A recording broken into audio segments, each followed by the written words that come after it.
What up, what up? All right, getting everything set up, chat, for the YouTube stream.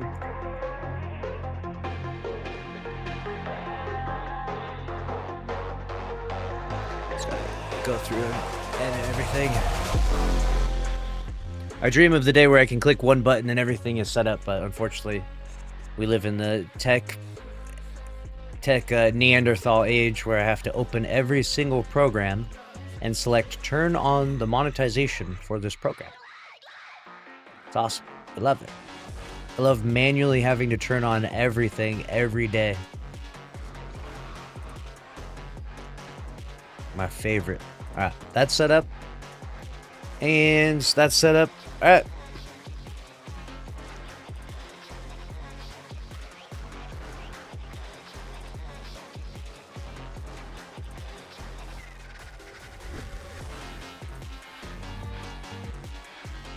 All right, what's good, everybody? What's good? What's good? Everything turned on? Yes. All right, got the music set up. Welcome on in. Welcome on in. Happy to have you here. Bikini Sand, what's good? Shin Malfer, Lardy. What gaming news we have today? We've got a variety of updates on this insane GTA 6 leak situation. Obviously, Project Sunrise is taking some, advancements. Marathon is now hitting, record number lows, which is not necessarily news, but it's getting to the level of like, all right, like, are we pulling the plug on this thing or not? And then we got obviously Sony and all of their drama. So those are the big news stories. They're kind of continuations of former news stories, more or less. But yeah, as we go on. Paul dropped a copium video for D2. Yeah, he dropped a video saying, this is incredible right here. Should we talk about this first and foremost today? I think this is some peak copium right here.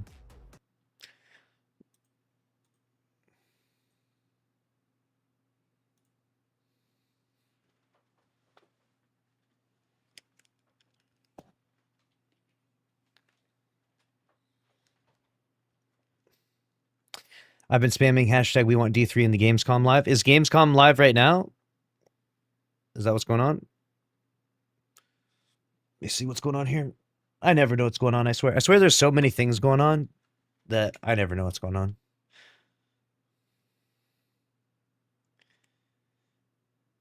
Is the Gamescom live stream happening now?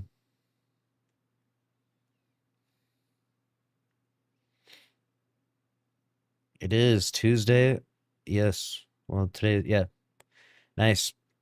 Main show 2 p.m. Eastern time. Yeah, it's happening. All right. Should we watch that? That could be epic. Opening night live. Let's watch that for a second. Let's see what this is going on over here. Twitch. Gamescom.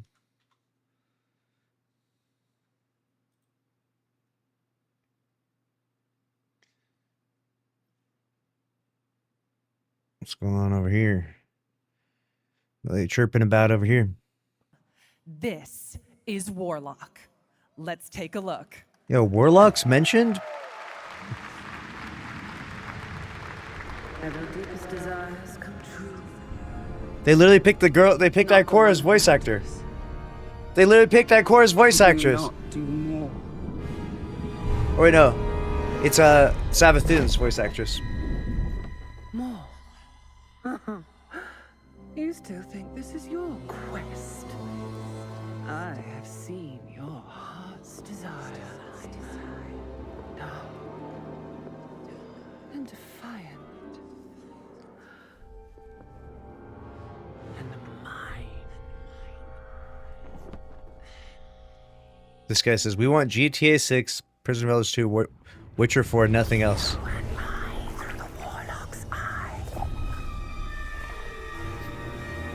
I meant Path of Exile, but I said Prison of Elders because fuck it.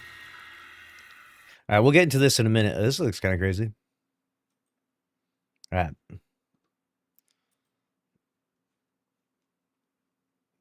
What's good, Rudar? How's it going? Welcome, everyone. Welcome. Fearless Immortal. Good afternoon, good evening. We're going to jump into all the news today. Obviously, Gamescom is big. I didn't even have that down on my radar, but now I do. Now it's written down. Now that it's written down, it's official. Okay, if it before it gets written down, it's uh, not even news. Before I start this, let me take a huff. Oh yeah, that is some premium copium right there. Coming to us from Paul Tassi, but honestly, you love to see it. I like this type of discourse. The video reads, could Sony bring Destiny 2 back from the dead? The improbable but not impossible road to revival.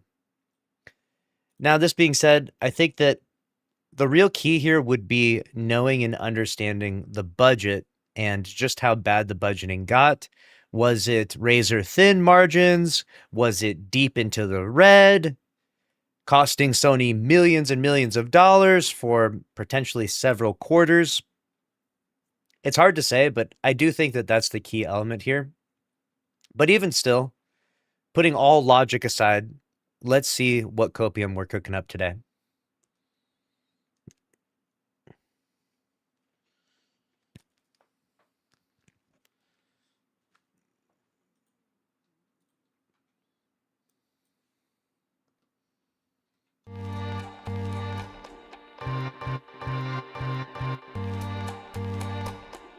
All right, I am back with a Destiny 2 video. I told you I'd squeeze out as many of these as humanly possible, even after the game dies. I still He's just milking it now, let's be real. think there's some stuff to talk about. Bungie's still alive, so, Hey, that's something. that's something. Today, I want to talk about what is pretty much the ultimate hopium scenario for Yes. Destiny 2 players, either the ones that have stuck around or the ones that left and they're pissed that it shut down, and the whole group that exists there. The idea here is, can Sony reverse its decision to shut down Destiny 2? I guess theoretically they could, but let's be real. Like, the idea that they would reverse it is so bad, right? In so many ways, has so many problems. I'm interested in seeing how Paul, as like a journalist and with some insider information, would entertain this question. But man, this one seems pretty far-fetched. But as a deranged Destiny lover, I'll take it. I'll take what I could get. And restart live updates for the game instead of doing everything but turn off the servers, which is where the game is currently at. It's not even getting like maintenance patches, really. I think those are done, even though they did some last minute ones. I mean, they don't even have a TWAB anymore. Like there's nothing. Nothing is left. I mean, yeah, I guess why would they have a TWID at this point? But is this possible? And if so, how would it happen? Why would it be, a good idea? What are the advantages of doing it? And then, what is the reality potentially of this actually happening? I don't think anything is impossible as long as Bungie still exists as a studio. I don't know, even technically, they could disband Bungie and give the Destiny IP somewhere else, but that seems unlikely. So, what is, I guess, the case for this? From Sony's end, not just, players want this, we're all, vote thumbs up on this necessarily. But what can Sony kind of be observing here with their disastrous push into live service games? One of the unique things about Destiny is that, unlike all their other live service games, this was the only first-party game that had an actual player base, that had an actual very lengthy history behind it. And that is the game that they shut down completely. There are reasons for that, not good ones sometimes. Sometimes it's just about costs, benefits, cash burn, stuff like that. We'll talk about that in a minute.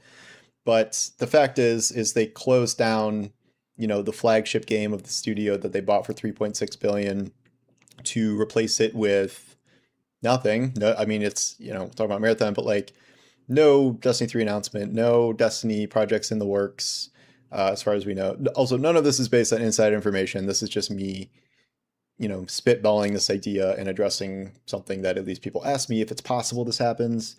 What about the fabled incubation project, though? That's what we're still sitting around waiting to see if that ends up being anything.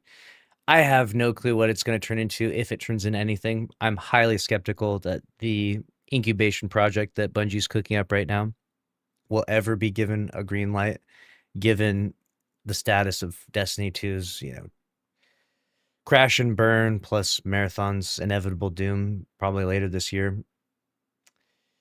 Doesn't instill the most hope for the future of any Destiny thing with Bungie specifically. But even if Paul is skeptical of this, I do think that the Destiny IP has value and in the hands of another studio could be profitable, could be interesting, right? And you could also create a scenario where you kind of build up slowly. We talked about this, we're kind of beating a dead horse here, but a studio is given the ability to remake Destiny 1. This would give them a chance to do a project that's relatively safe, right? And would also familiarize everyone in the studio with the Destiny IP, the Destiny lore, and this would help get the ball rolling. If that project turned out to be profitable, you could launch a Destiny narrative game, like if you did a Destiny single player game where you just played a campaign and nothing more. If that turned out to be successful, that's kind of like two boxes checked of like, okay, this studio, this, Destiny Studios under Sony's guidance has checked the box of they made a successful D1 remastered and they made a successful Destiny campaign game. Destiny 3 you could call it, I suppose, but it would be a watered down version, right? It wouldn't have all the multiplayer features, maybe. And then at that point in time, you could potentially greenlight them for a big, grand Destiny 3 project that has all the workings of what Destiny 2 had, except perhaps a new location in the universe out there. Go to Tora Bottle, go back in time, go forward in time, whatever it may be. Go whatever direction you want, but at least then you would have instilled the confidence in the investors at Sony to greenlight a project that would be as expensive as Destiny 3. I think this is truly the best path forward, the most logical one, at least.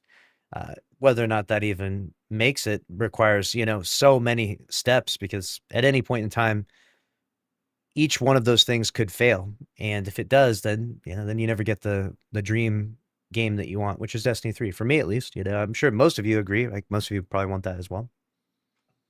So it's a case you can make on a couple levels where Sony could realize the error of their ways and do this. Would this be embarrassing for Sony to shut down a game like this and be like, whoops, and then start it up again? Yeah, but no more embarrassing than doing it in the first place and every single live service failure that we know they have had so far. So it's, we got to talk about Marathon at least a little bit, where it's clear Marathon is never going to have anything like a significant player base, like not even a fraction of what Destiny had or even what it still has. This is true. Nothing is going to change that. I'm curious to see the PvE mode.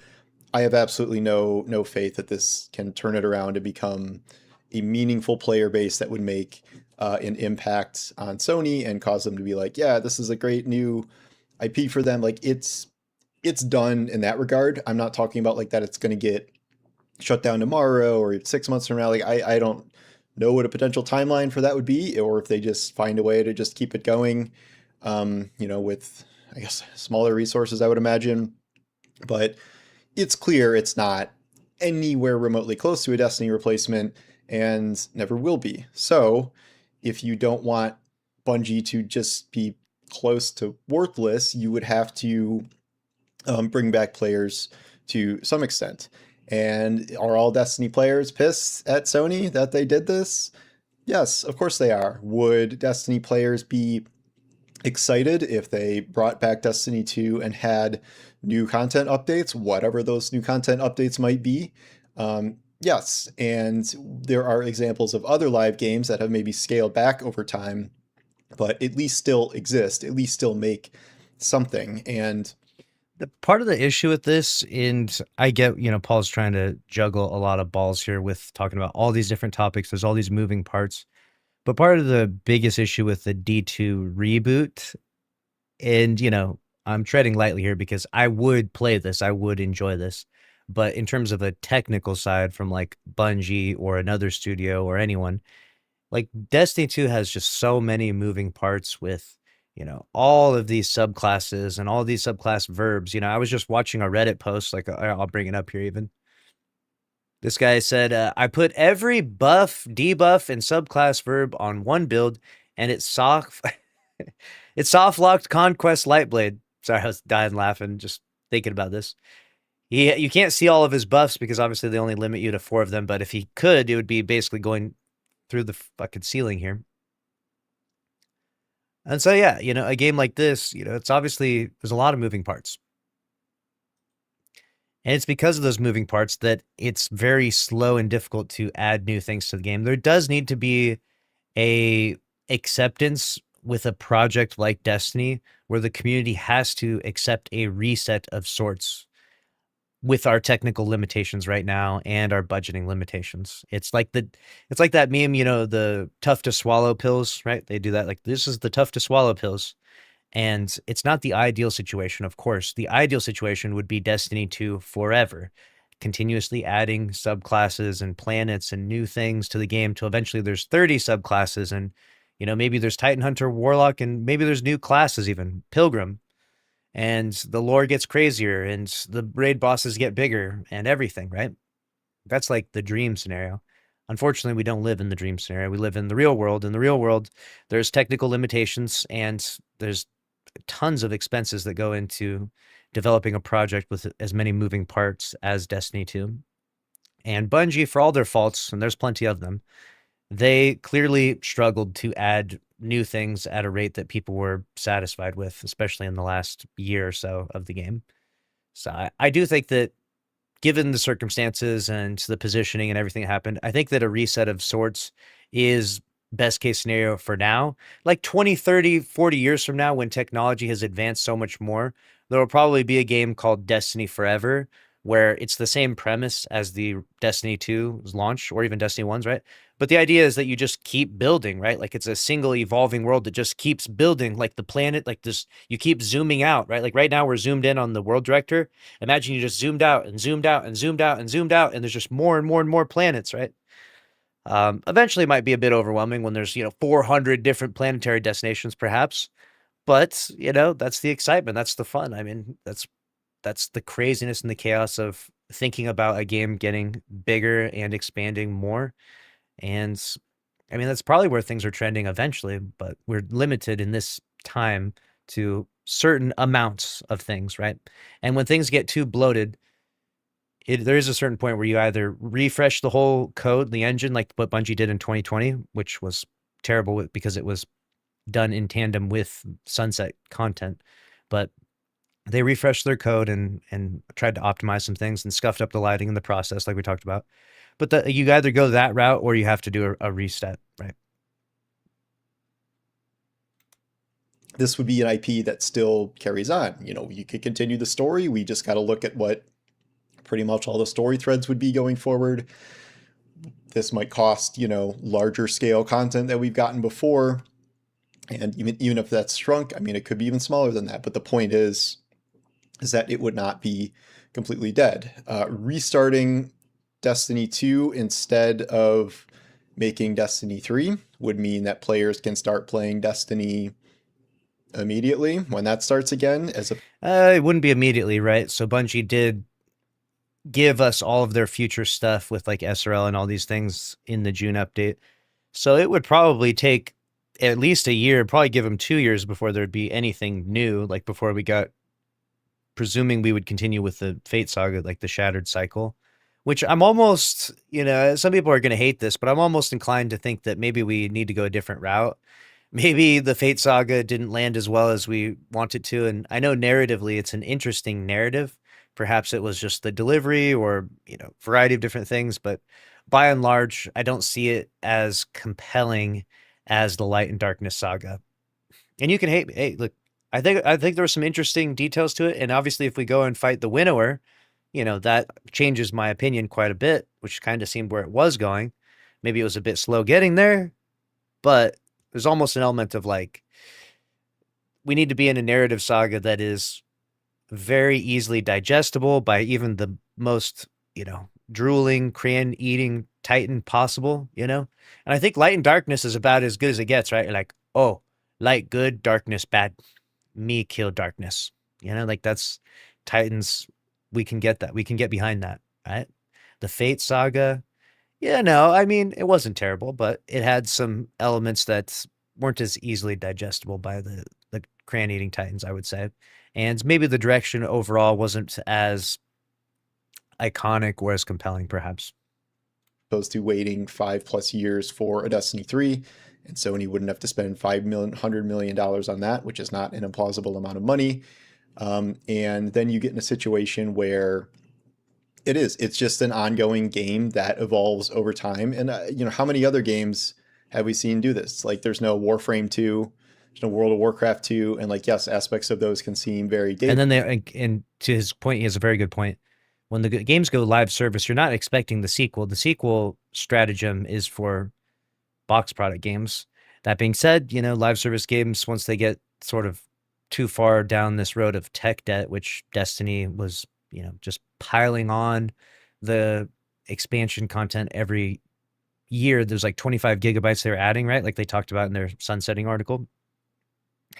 And part of that comes down to console limitations, not trying to roast the console players out there because we literally need you in order to pay the bills. And we needed you all along. And I was a console player until Destiny 2 went to PC. Then I jumped ship and, bought a PC and all that. But, the consoles definitely hold us back because don't have as much storage space and, the graphics aren't nearly as advanced as like a PC and stuff. So we have to account for these factors and why the game doesn't have this similar longevity as like a World of Warcraft necessarily. And even like we saw Overwatch and Overwatch 2 came out and then they just regressed back to Overwatch. I think that's like the trend and the norm for the live service is people want a single evolving world. Right? This is what Luke Smith talked about infamously and all the time, a single evolving world where the story and the narrative continues to build on itself time and time again. We weirdly left the narrative of the Light and Darkness saga, but stayed in the same game. And then we tried to adopt a whole new narrative saga, the Edge of Fate and the Fate saga and all of that. Obviously didn't go over very well, but kind of a strange strategy from Bungie overall, right? I think that it would have been probably better, even if it seems like an obnoxious story element, to just have, we killed the witness, and then by killing the witness, we pissed off this bigger guy, and then this more big guy came down and he tried to beat our ass, and then we fucking blew his ass up. And then after we blew his ass up, then his dad got mad.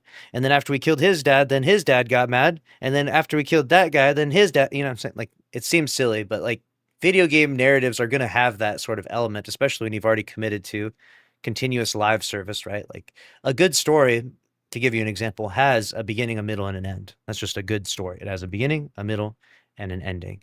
But live service isn't meant to have an ending. So it's always going to be, the stories are always going to be a little off. Like they're not going to be as climactic, I think, because we don't want the stories to end. We want the stories, we want the games to continue. So I think there will be kind of conflicting perspectives when navigating a live service game that also has narrative or story driven elements. But they still have big player bases that have stuck around, and by making the right decisions and stuff that would that has carried them into the future. And I would argue a lot of what lost Destiny's player base was not necessarily, Evie, what are you doing? Are you okay? You're making noises. A lot of that was that dog is huffing. Bad decision making, not necessarily just fall off after the final shape, which there was going to be, but a lot of it just wasn't very good content. We had Matter Spark and things right after, and I think that was a result of not very good leadership and not very good decisions being made. But one thing now is all of those old leaders are essentially gone. That is the head of the studio, that is, I guess, the head of Marathon by proxy, and then obviously there is no head of Destiny because there is no Destiny, and a lot of those people have left. A lot of those people, not all of them, are some of the Bungie OGs that got to vest their Sony deal options with millions of dollars. You know, you could argue that a lot of them may have just sort of been coasting because they knew this was a firm deadline there. But I think all of the people that have, or most of them that were going to do that have done that. And so it would be kind of fresh blood. Um, the big elephant in the room is they fired all the Destiny people. Uh, yeah, that's a Yeah, bit. imagine you called them back up. Hey, you guys, yeah, funny thing, apparently everyone really liked the June update, so you want to come clock in again and, maybe make that shattered cycle after all? Yeah, this is not gonna go over well. Of a challenge. Sony could, in theory, do a bunch of rehiring. It's the video game industry, and jobs are not exactly plentiful at the moment as studios get shut down left and right, as Microsoft just laid off 3,000 people or whatever. I doubt that a vast majority of the Bungie kind of rank and file that were laid off as a result of this have found new jobs immediately. I mean, this was a couple months ago this happened, and so many are still obviously looking for work. Uh, it does not seem totally implausible that I doubt they would hire the whole everyone they fired back or scale up to that degree again. But there are plenty of people looking for work, and if they did want to do something like that, it's not impossible to think they could, even though this is certainly an era where all video game companies, almost all, are not just like staffing up like crazy. There is also the idea that if Marathon is going to keep marathoning and keep performing like this, you move a bunch of Marathon people back over to No, the Destiny side of things. Absolutely not. No, the Marathon people coming back over to the other side and making future Destiny content is exactly what I don't want. That is truly that would be the nail in the coffin for them, because all you're going to get is Lightfall 2, and it's not going to be good. You're going to get Matter Spark 2. No, so much no. Please, God, no. And even more importantly, this was a rumor that was spread from an ex-Bungie dev that got laid off that anonymously said this to a trusted source, so take it with a grain of salt. But according to Bungie and this leaker, the team of people that were picked to go work on Project Marathon were the most annoying people.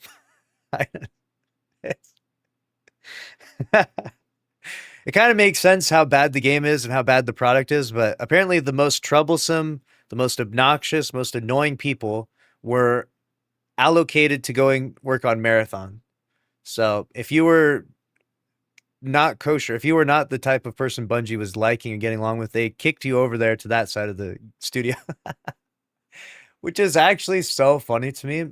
So Marathon is just an entire amalgamation of like Bungie's least talented, brightest people, just the worst of them, right? The worst of Bungie made Marathon, which kind of shows how bad a product it is. It kind of makes sense, right? Like when you try to diagnose how does Bungie, the guys who made Halo, make a product as terrible as Marathon, right? Like it kind of makes sense now when you look at the inner workings of how the same name Bungie made a game that's doing as bad as Marathon, right? Because it wasn't Bungie's best and brightest. It was the people they didn't want to hang out with, the people that were the most obnoxious. So the idea that those people now, Bungie's worst, effectively, right, would jump ship and head over to reboot Destiny 2. This is like worst case scenario, truly. Like I would honestly rather play Project Sunrise than have the Marathon team reboot Destiny 2 at this rate. Like as sad as that sounds, like I would rather just I would let Jesus, the leader of Project Sunrise, the Lord and Savior of Destiny, Zali's Bane, Herod be thy name. I would rather let him guide me in Project Sunrise than play rebooted Destiny 2 from Marathon devs. Or incubating new stuff, because there will be teams to do that as well. And that is, real estate they already have. And I don't think that Marathon is going to be a game that needs or arguably deserves hundreds of people at Bungie working on it, given that I'm making the assumption it's not going to have a turnaround. You can call me on it if it happens, but I maintain that that is going to be a thing. And if none of this happens, that Can you very imagine? much could lead to the end of Bungie as a studio if there is no further investment. There are some other things that Bungie can do to cut costs. One of the big things about how much Bungie and Bungie games costs is this idea that they have this like sprawling headquarters in Seattle, and they have all these Seattle-based developers, which you might not be American, or you just might not be realizing it's one of the most expensive cities in the country to live in, short of, like New York, Chicago, whatever. It is an extremely expensive city to operate out of, and that could potentially change if they relocated the studio somewhere else. If they That's did, what I'm saying. Send the Bungie devs to Mumbai. That's what I'm talking about. Imagine the cost-cutting measures if we relocated all the Bungie devs to Mumbai. We would save so much. we would we would turn the budget. We would be at 10% the current budget.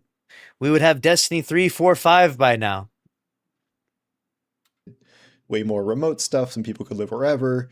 That's something they could potentially do. Like, yes, I'm armchair studio running right Armchair CEOing. I like this. now, but and then they're also done, with all the payouts to all the people that have left. So those things are over. The retention stuff and the vesting stuff is over.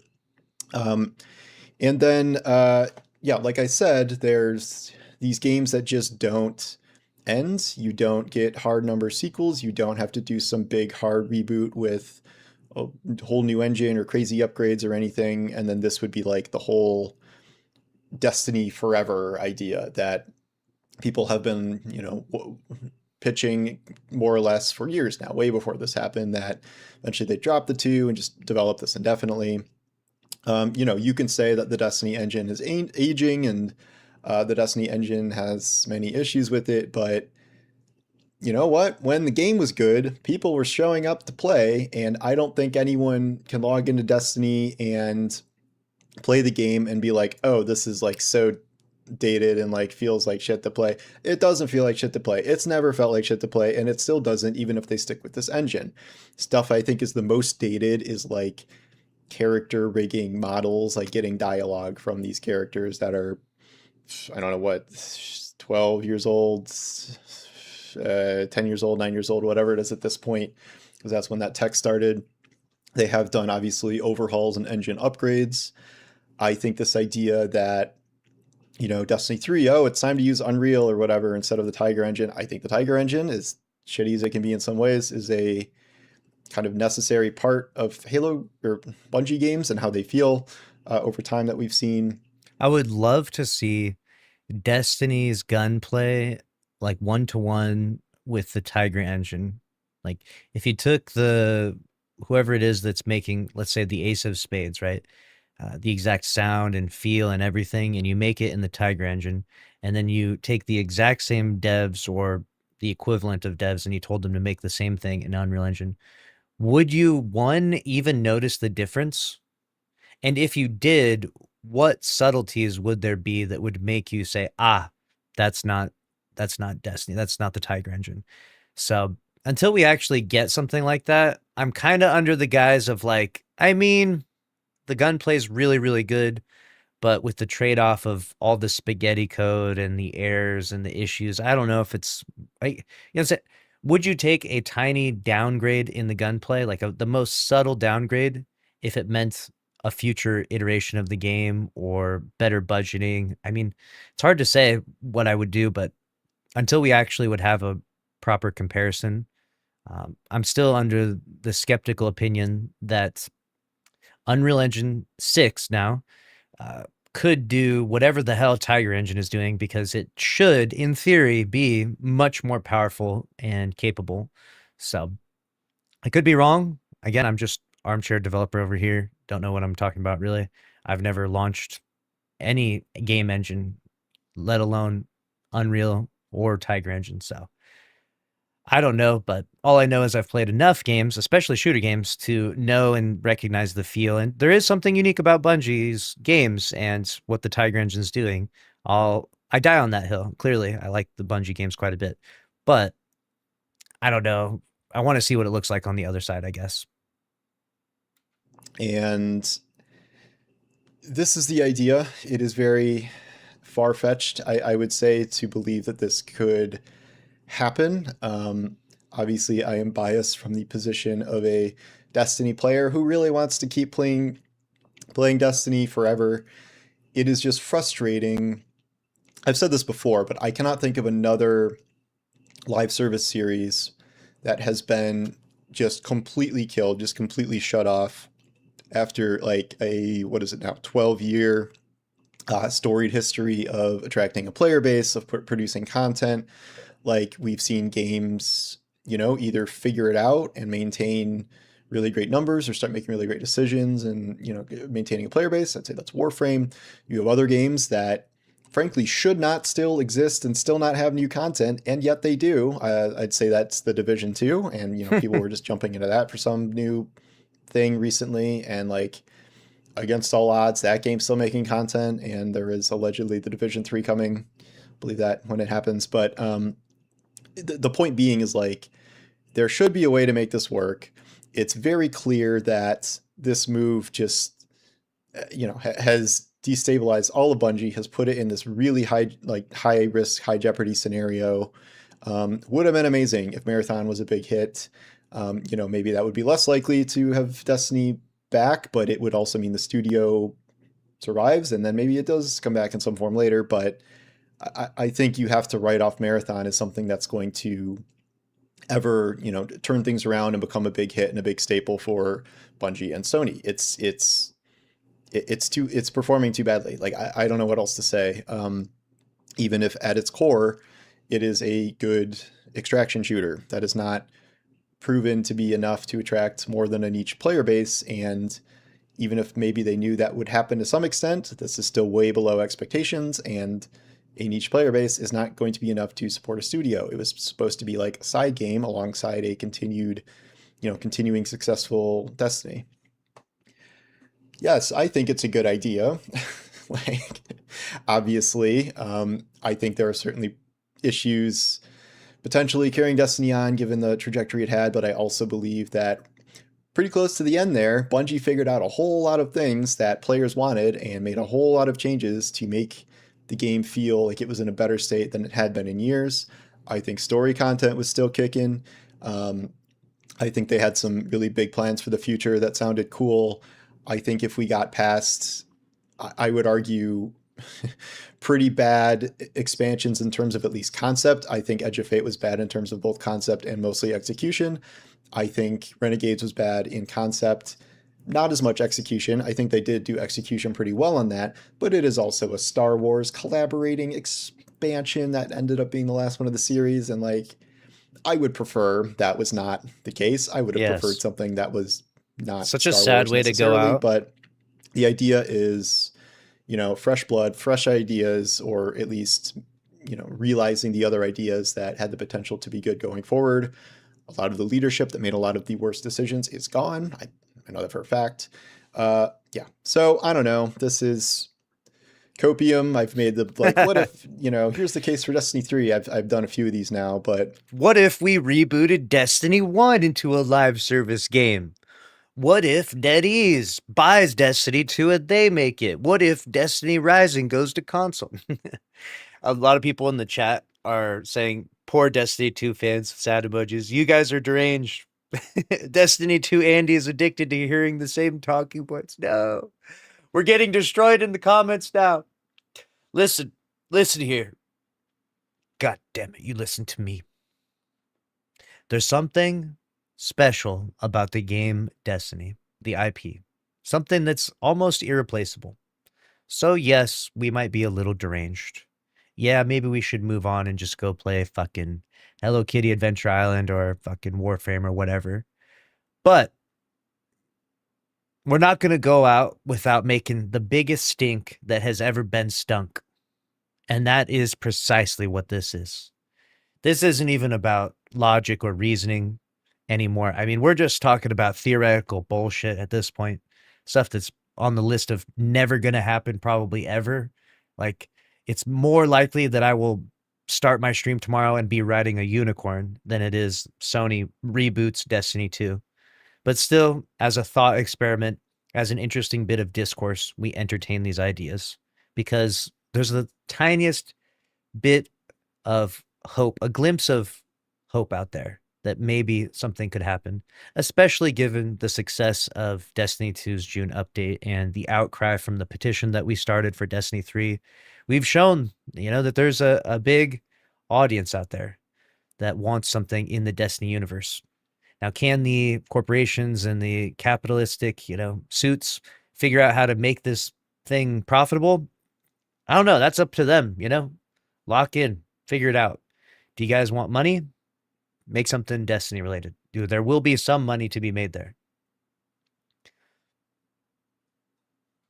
I always hear people talking about this and what it would take for this to happen. So that's kind of my take on it. Obviously, the biggest barrier is they laid off the entire Destiny team, even though perhaps there was some sort of way to partially undo that. But yeah, not really something that happens in the industry these days. So anyway, let me know your unbiased thoughts about this. And that's a wrap from Paul Tassi. Let me know what you think about it down in the comment section below. And I'll see you in the next one. Thanks for watching. Later.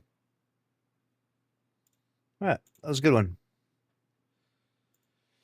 Both Bungie and Sony screwed us all over in one way or another. Just wish they hadn't tossed the talent. Well, the key detail to tossing the talent in is we don't know how bad the budgeting got, right? It might be, and listen, this is going to be the toughest pill to swallow of all. It might be that Sony gave Bungie many second chances, a second chance, a third chance, and fourth chance, right? It could have been, considering that Lightfall missed its revenue marks by 45%, right? That means that, let's give this give you an example, right? We've spun this narrative that Sony is just this evil assholes, douchebags, scumbags, fuck them. And to be fair, they clearly have earned it, right? But Lightfall right here launched at minus 45% revenue marks. So that would have been Sony saying, mistake one, they didn't kill the game immediately. They didn't say, you know what? You fucking idiots. You just burned a bunch of money. Fuck you guys. Your studio's shut down like Firewalk and Concord, right? They didn't do that. They continued the live service updates on and on and on. We did the Into the Light event. We did the revival of Crota's End, right? Lots of stuff happened. And then we had Final Shape. And Final Shape didn't do extremely well. They had layoffs right afterwards, even though it looks really good. They clearly didn't budget accordingly. I think they were expecting, 2.5 million or 3 million people to get online. Like, they're expecting some fucking Forsaken numbers, right? Unfortunately, they did not get Forsaken numbers. So that would have been maybe Sony's second chance. And then you had the episodes, and they're probably burning a lot of money throughout this. So that was their third chance. Then they had Edge of Fate. That was probably the fourth strike. And then finally, they're like, all right, fucking Renegades, like Star Wars, like this will surely make some money. Like, surely we will make a profit if we, like, literally inject Star Wars into the, faux Star Wars live service shooter game, right? And unfortunately, Renegades was a flop. That might have been the fifth strike, right? So theoretically, in this scenario, Sony could have been the nicest people possible, giving Bungie multiple chances to make the game work. And eventually it was just like, all right, guys, you've burned so many millions of dollars. Like, it's done, And that might be the case. We don't know. The problem is we don't know how much, we don't know the exact budget. We don't know the numbers. We don't know how bad it was. So we're left to assume, and we assume the worst because that's just natural. I got to go to the bathroom real quick, though. We got more news to cover. Let me know what you think about those comments, and I'll be right back. Turn this music on while I'm gone.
All right, so what's good, everybody?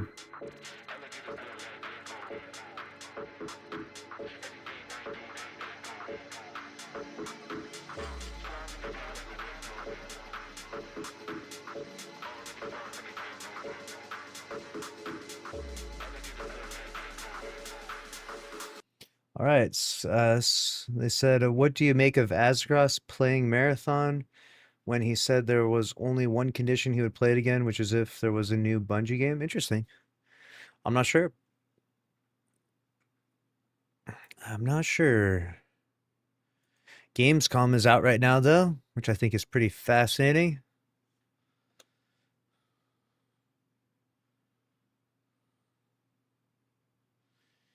Do we get anything interesting in this Gamescom? Path of Exile?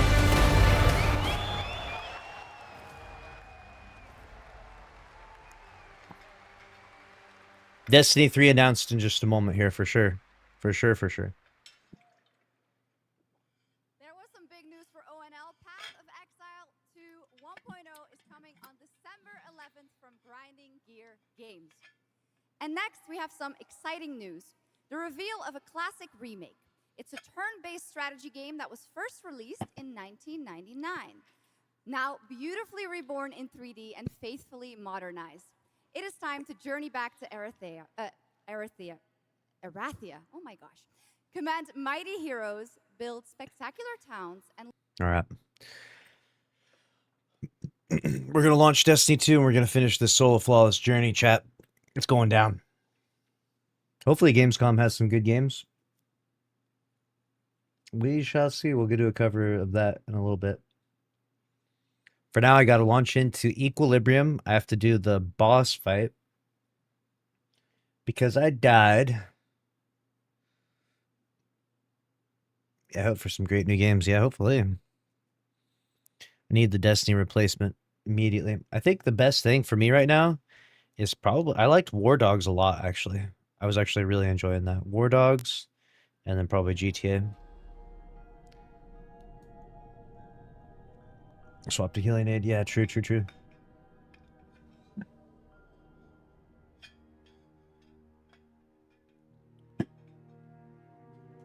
Let me test that out real quick, actually. Since I already died and I have the checkpoint, I'll make sure that that's how that works. Witchfire, look into it. I will look into it. Sandroko. Witchfire.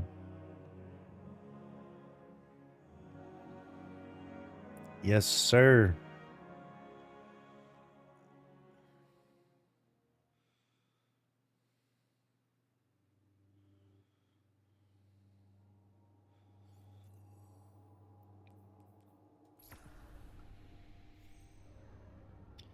The Iron... Wait, what? Yo, Iron Banner is back? What the hell? Ain't no way. I forgot. Dude, I gotta fix my armor set here then. Let me see if I can let me see if I have some engrams waiting there for me or not. I don't know how that even works. So I'm using this Iron Battalion set. Make sure you get this Iron Battalion set if you want a nasty build for not just Titan, but really just anything. You can just use spam SMGs stuff.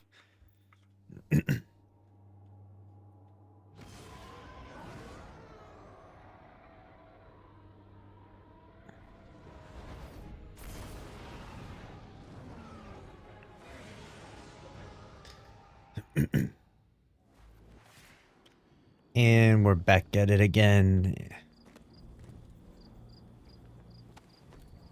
The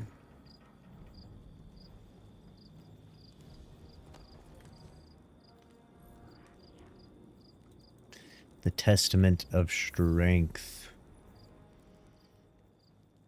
I have an Iron Cipher. Yes, I can buy this.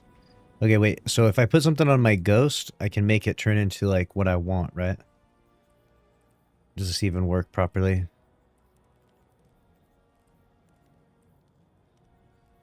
Put on fucking one of these things.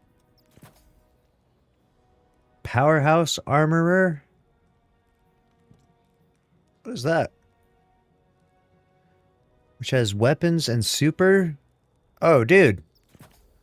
That's incredible.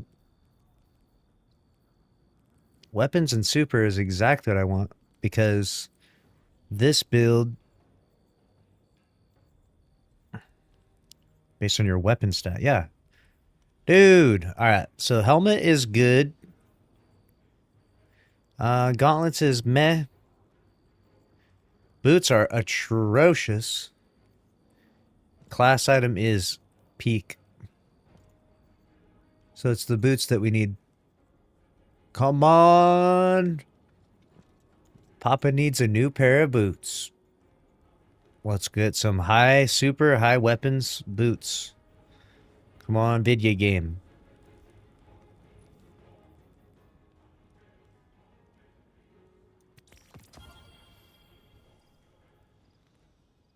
Alright.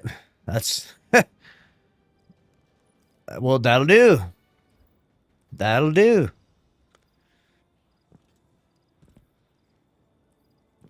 Awesome. And we're done. You love to see it. You absolutely love to see it. How's it going today? It's going great, Disguised Horse. We just got the pair of boots I wanted first try. Alright. And so now I have like crazy high intellect. And yes. Yes, yes, yes, and yes. And my melee stats even more epic. I feel like I could probably do that again and get some even better stuff, honestly, because this is kind of crap, so I guess I could try it over here. Fuck it. Since I have the engrams anyways. Doesn't hurt.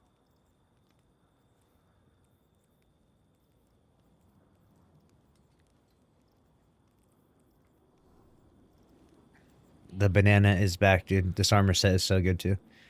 So gauntlets, boom. And health, damn. If it was on any other stat, I would accept that. But health is absolutely unacceptable.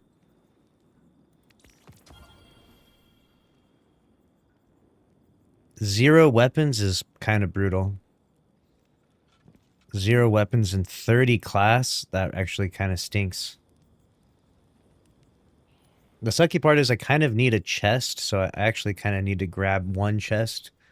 So that way my armor can be higher stat. Because I have this really crap one. So I have to grab 1 chest piece and waste a cipher on that. And just pray that this is decent. Oh god, it's atrocious.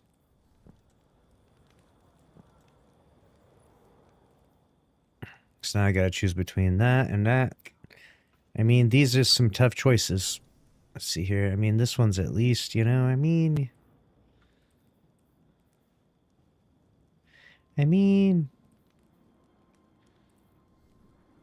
Fuck it, we're gonna do one more. Let me see what's over here. Weapons. Legacy. Fuck. Alright, one more gauntlet. That's my last chance. Please. Maximum health? Why? Cursed. Absolutely cursed. Alright, now where's the...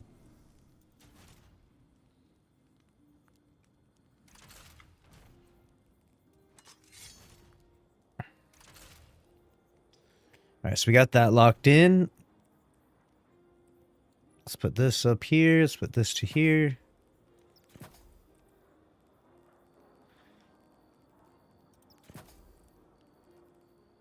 Increase melee minus health. Even better. 106 melee is going to feel so good. Oh my god. 106 melee, 138 super. Oh, good lord. My build just got, like, incredibly improved. Like, I can't even express how awesome this is going to be. Like, I've been using the really good build, but, like, the shit stats, but now it's about to be, like, peak.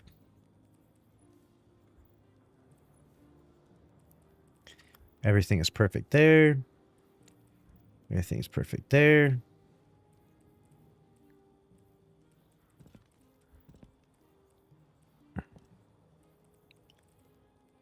All right. Oh, there's nothing left to do but to get in there and beat this already.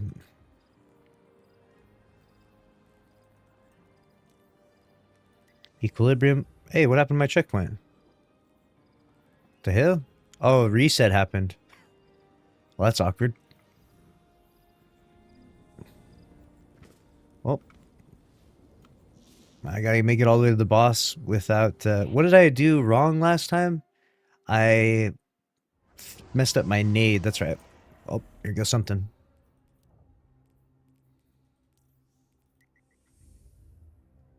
Banana is back. That's right. Had the wrong nade on. That's right. I'll remember that. The final solo flawless equilibrium. This one is actually, it's not too bad in my opinion. I like this dungeon overall. It's not the worst. If I had to pick the worst, what is the worst dungeon? I mean, I don't hate any of them necessarily. They all kind of have their own cool vibe and theme to them. I don't feel like there's a dungeon that's like objectively bad and lame. Like there's no Edge of Fate version of a dungeon, right? I do hate Vespers, but only because it's so difficult.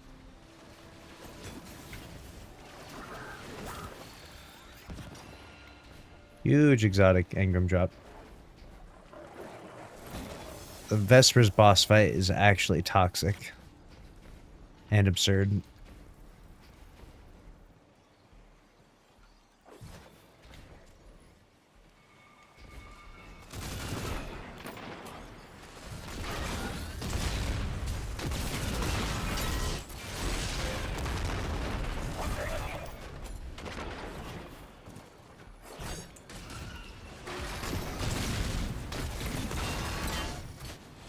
Beautiful.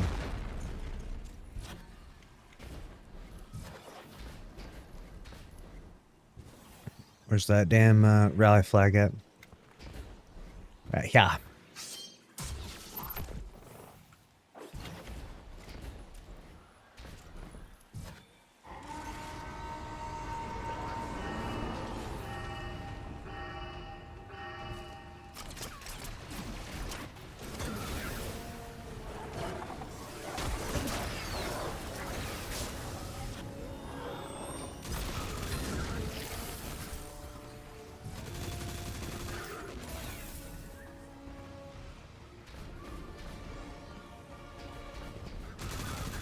Where's the other guy? Oh, nice. Come on over here, buddy.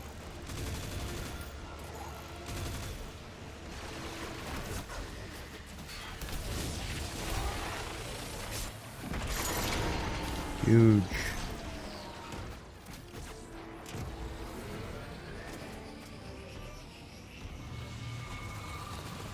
Dude, SRL moment. I feel like this was the precursor for them making SRL. Now that, looking back in hindsight, right? Like doing this was like their way of testing out SRL. Surely it had to be some correlation between this, right? This is basically SRL. Single player SRL.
Come on over here. Why are you running away?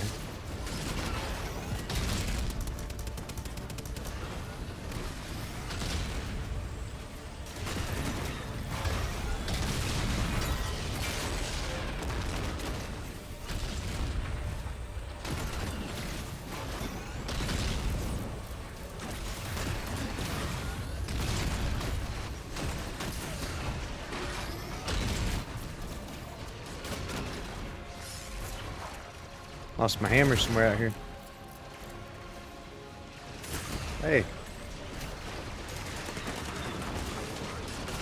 Hey, no. No. Ain't no way.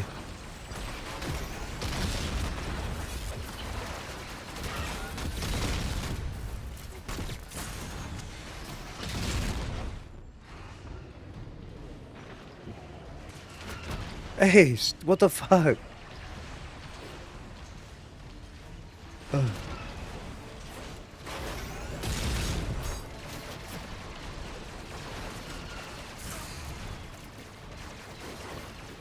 God damn. Okay. Just trying to get some damn restoration. Alright, best hammer throw ever. That was close.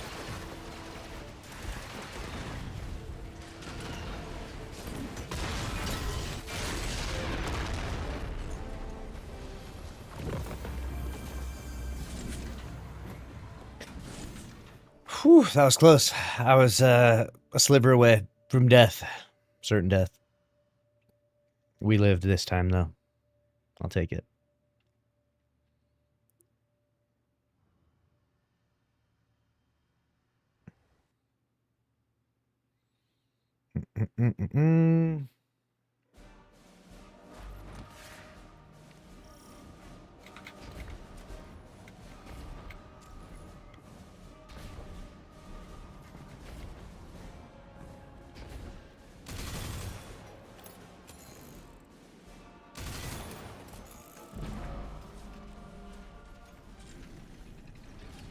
I'm living on the edge, dude.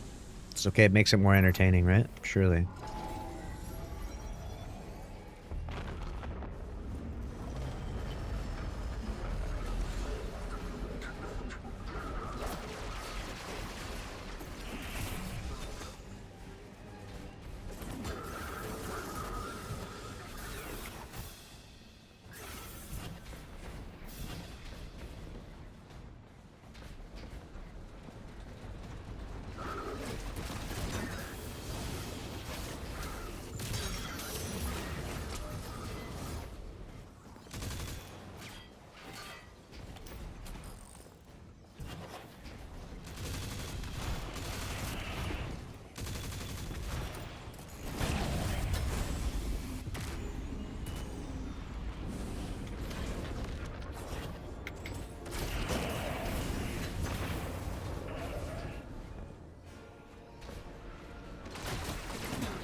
Where's the damn hammer at, bruh? Pick that thing up.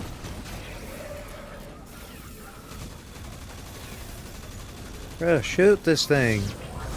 What is this fucking video game?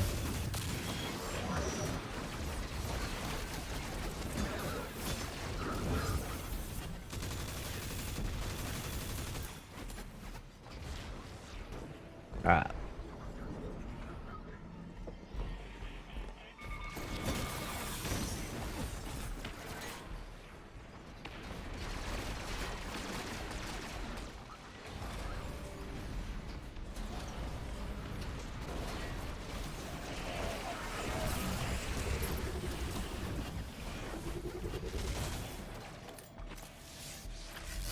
Okay, fat finger the wall, that's perfect.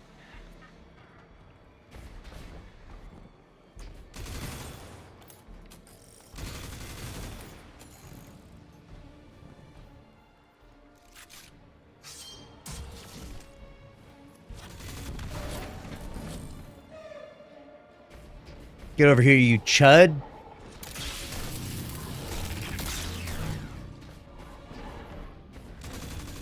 Going down, buddy.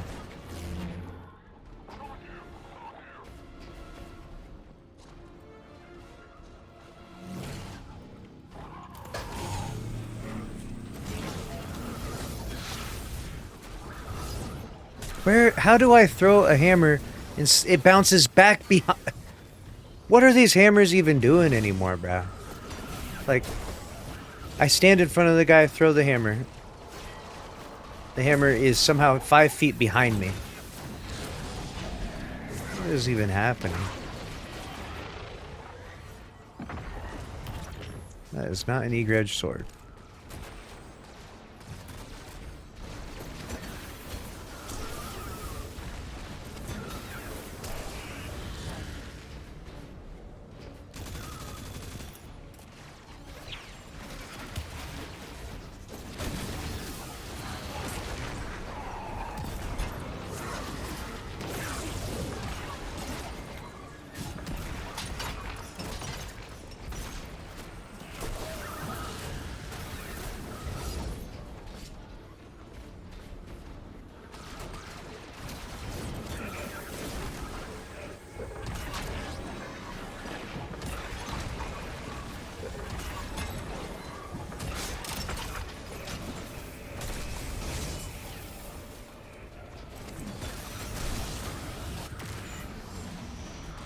I think I have a talent for missing these hammers.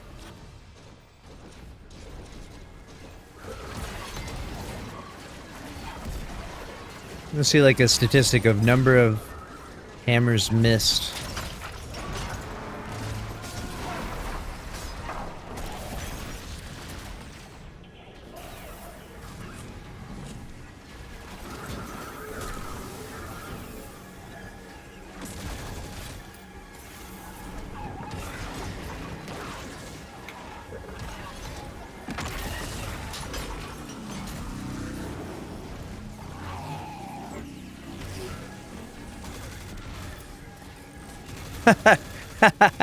The legionary fell in there. That's funny.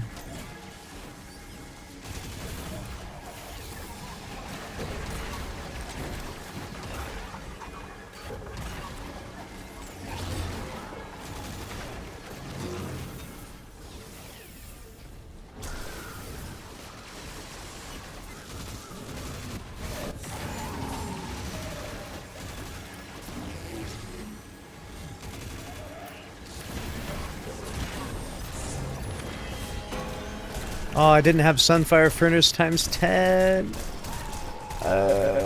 Throwing. So throwing. Look at this pathetic damage. Holy crap. Could you throw any more? Actually pathetic.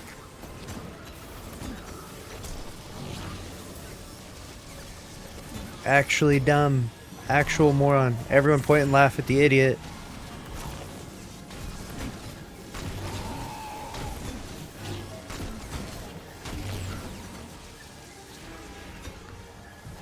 Holy crap.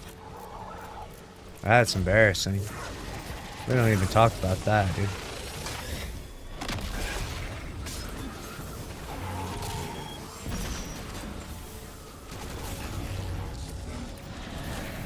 Let's just forget that ever happened.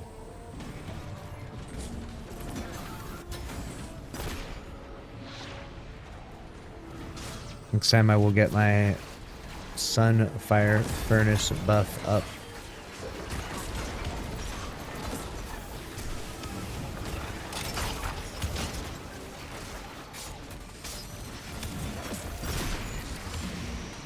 How did I just walk across the Shadow Apprentice buff and get absolutely no refresh on the buff?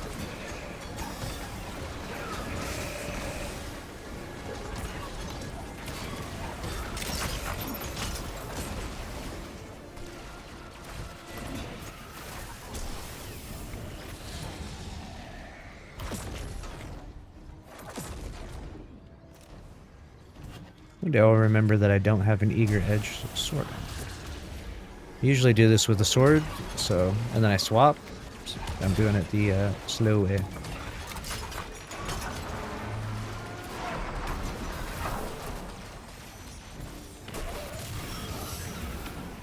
Alright, I do have my Sun Fire Furnace at 10 right now, which is epic.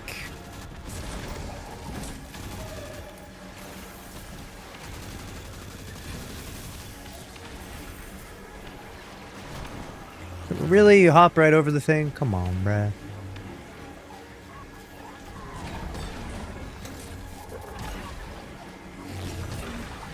You get a fourth one off? Oh, almost.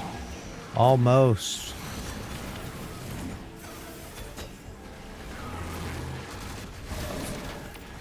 Oh, you fell down there?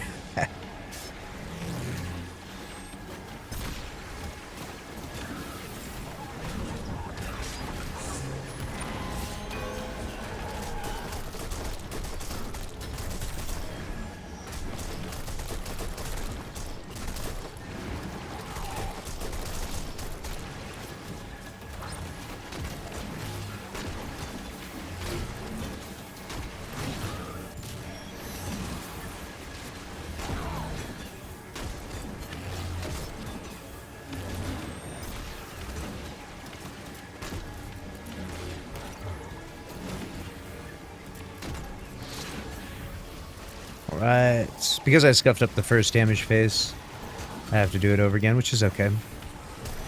Happens. I can get this done really quickly. And then the best part is that now that I can take my super in, so it's... Technically it all works out. But I would have preferred to obviously have a better first damage phase.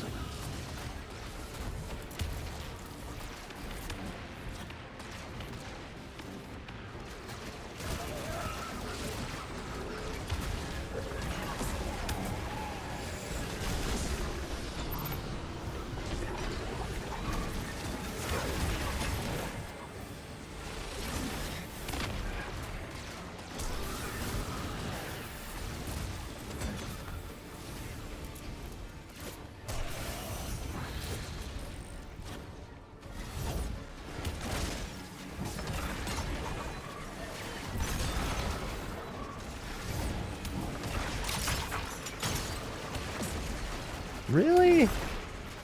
I didn't activate one of them? Okay, bruh. Oh, this one.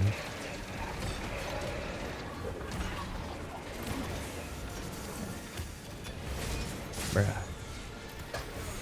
Where is the fucking hammer at?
Huge.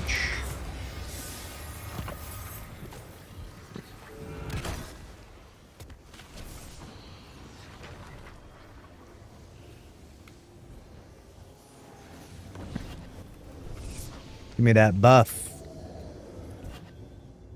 Where's that buff? Oh, I have the buff.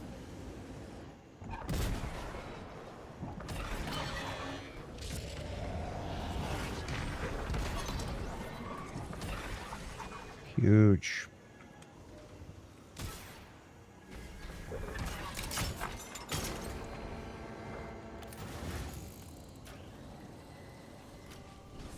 Alright, so far so good. Rest of the old tractor still useful? Oh yeah. Tractor's always good because of that massive debuff.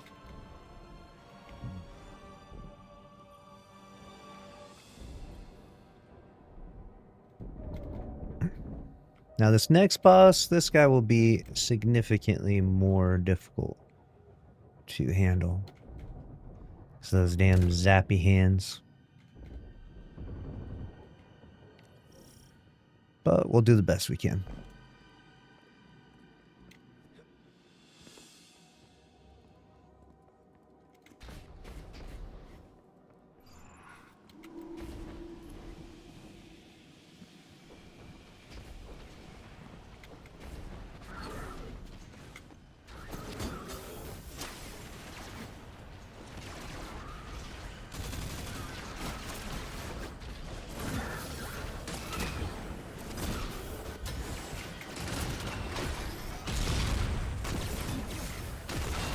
Ugh. I always do that. They always die to the damn shotgun. I was trying to kill them with the hammer.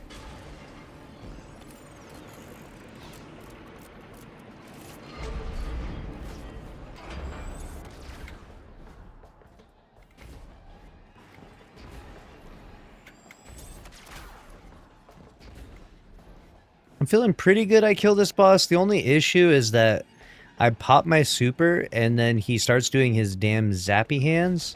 And then I'm like in the middle of my super and I can't shoot his hands. So it creates a unfortunate dilemma where I come out of my super and he's like doing a lot of zap damage over time, if that makes sense. So that's my only struggle, I think.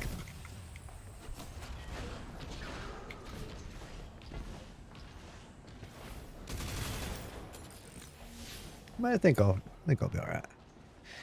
Just come out of the super and then immediately shoot those hands with the SMG,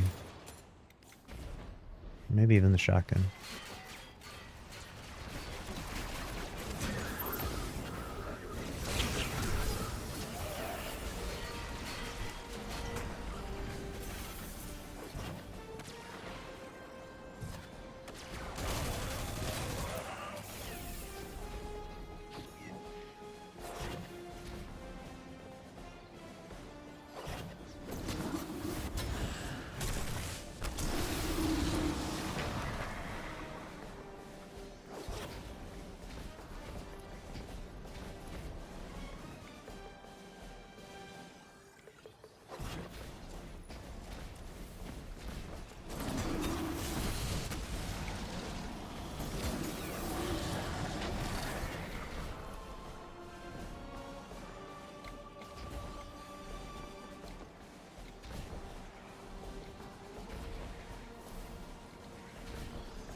Damn, that hurts.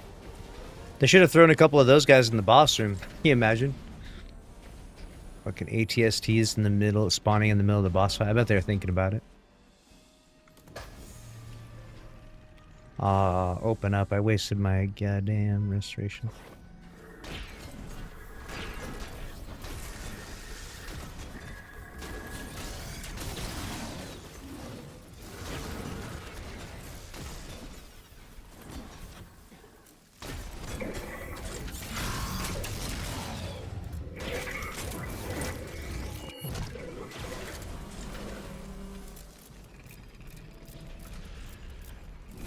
I wish I had that perfect paradox roll, but unfortunately, no.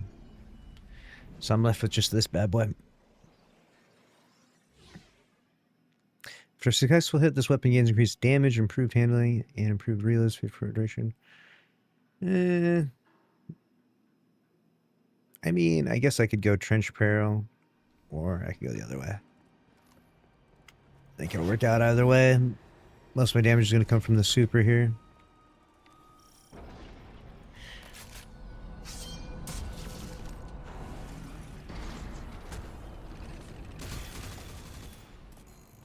Alright, here goes something.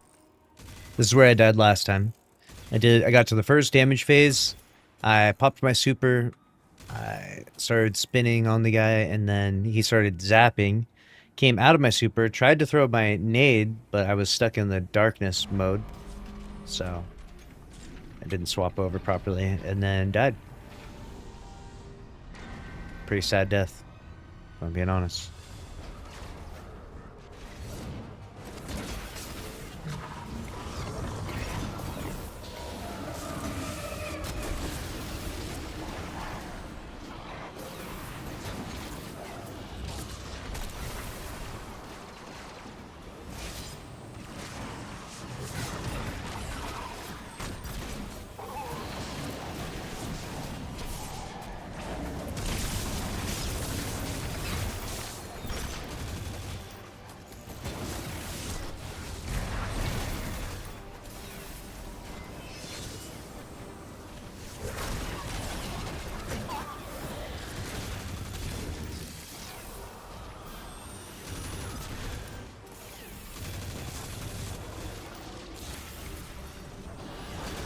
I am the Shadow Master, Master of Shadows.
Why did that give me so little of the damn buff? It's actually some BS.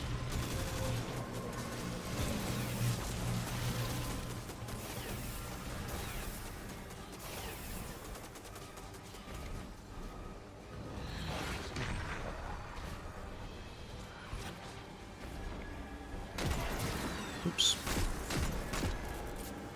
I guess I could just compel you. That makes more sense. And I would need to... Why did that not give me the buff? Oh. Okay. And then I need to go up top. Probably shoot some of these things.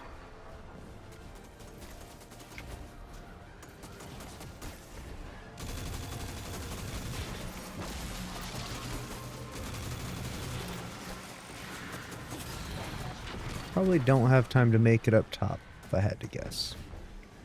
Probably not gonna make it.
Alright. Now I'm gonna go up top.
That's kind of fucked up.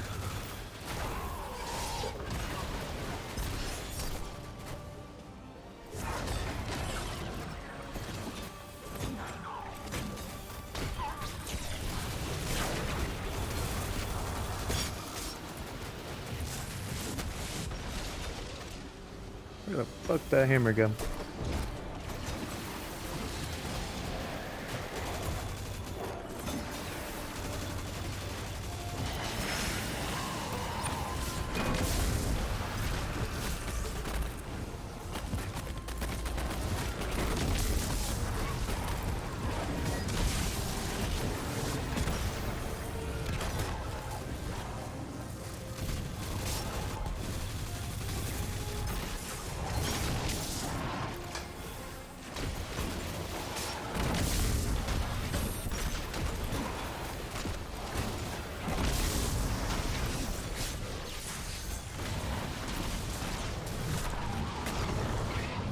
Oh shit.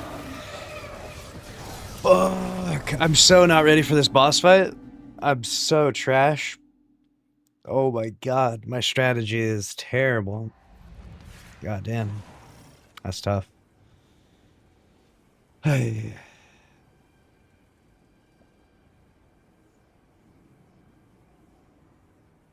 So I got shit. What did I do? Let's see what I did actually. Like how much damage I did. I just feel like my strategy is so bad there. I was just doing. I felt like I was going to die basically.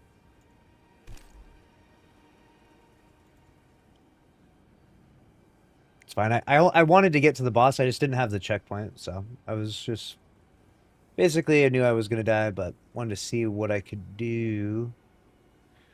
The damage is just not even good, really, is what it would seem either. I don't know. And then I have to come out of this shit. Then I have to deal with shooting these fucking hands. This takes forever. That took way longer than I was hoping.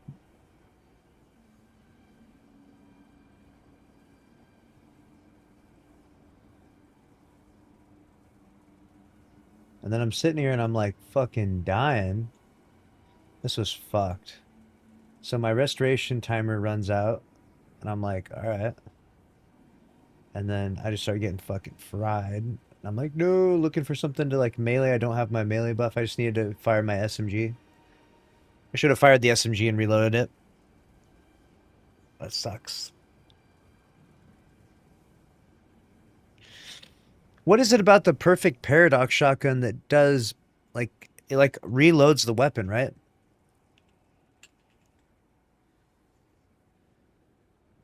If I'm understanding that right, perfect paradox.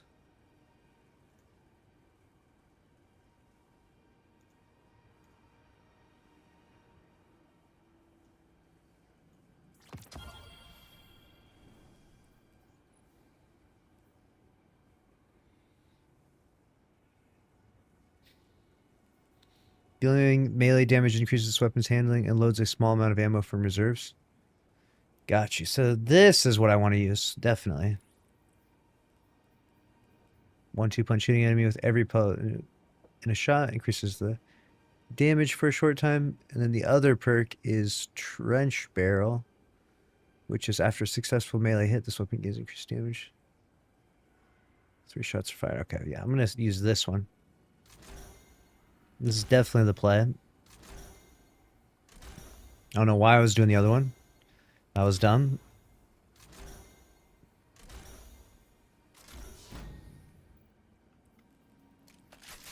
So that's a good change so far. Then let's put, I don't even know what weapon mod to put on this thing. Probably like, if I did need to reload it. Backup mag. Doesn't even increase the magazine. Requires enhanced. Have you seen Alien Fireteam Elite 2? No, what's that all about?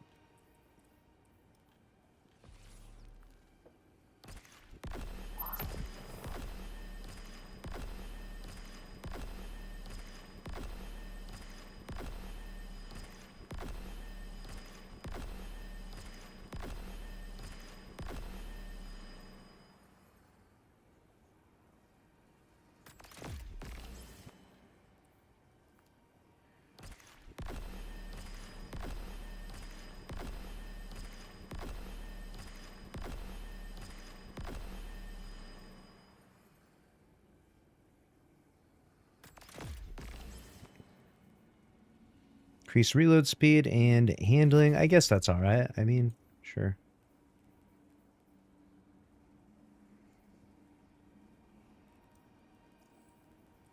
And then, yep. All right. So I got this here now.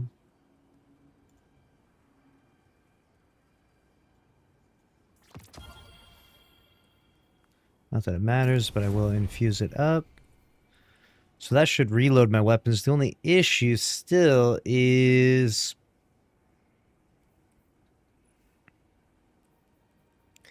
I'm dying there. Like I'm getting fried. Third person shooter co-op. Nice. Let's try this one more time.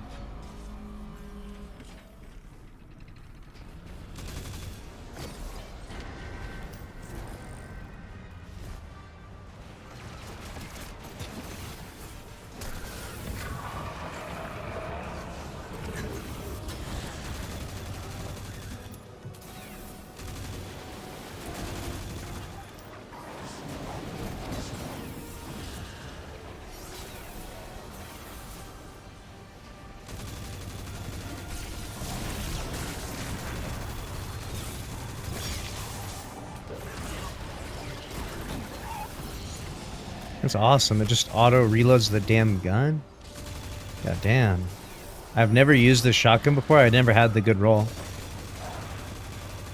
That's crazy. I've been living my life as a peasant. Finally experienced what it's like to be a god.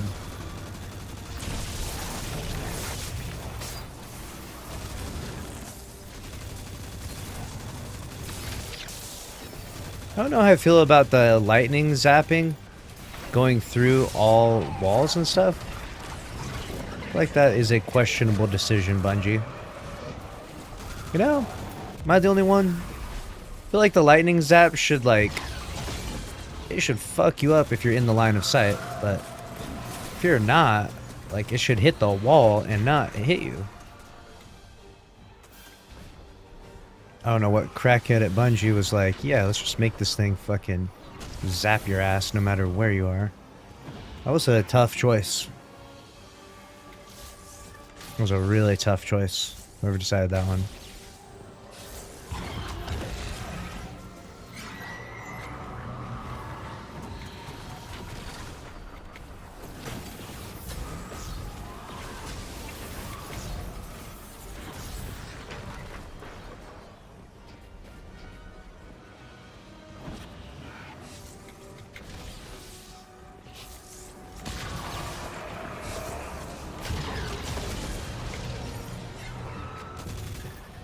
Almost got launched off there. God damn.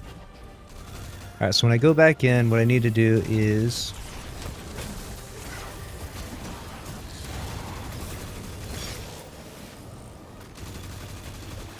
What I need to do is kill one and then...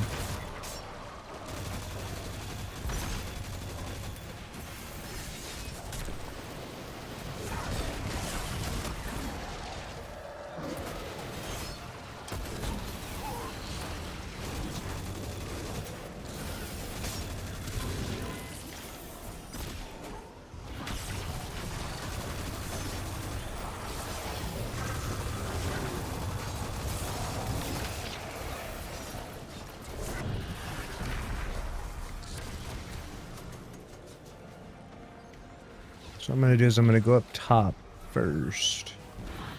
This will help me spot the necessary one.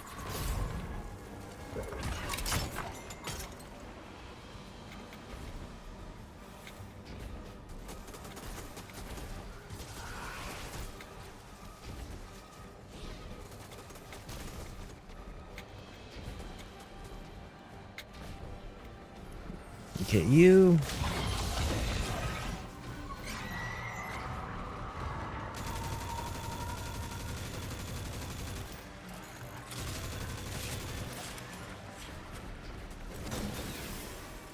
Let's look over the edge here. That guy I already got, right? He looks like he's chilling calm.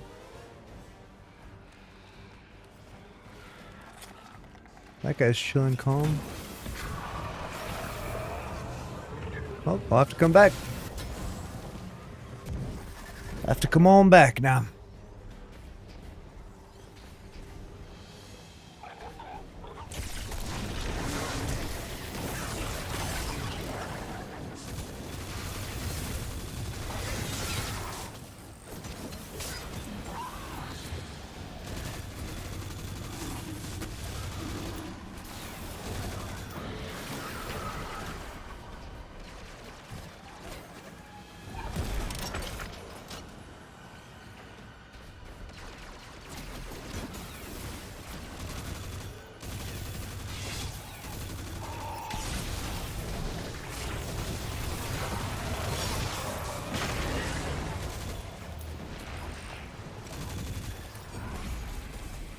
Right.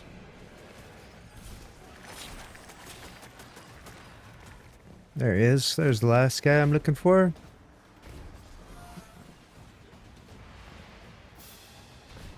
I guess since I have Shadow Master, I might as well just fucking get him. Why not? I mean, I don't really know what the difference is if I do or don't get 5 lures, but...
The fuck? Where'd that hammer go?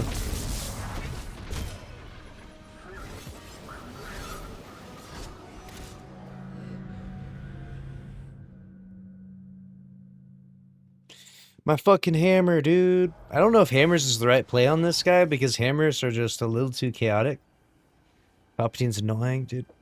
I know, man. Try to think. Do I even do hammers on this guy? Because he's like kind of moving all around and being chaotic. And then if you fucking miss the hammer, then you're kind of cooked for damage.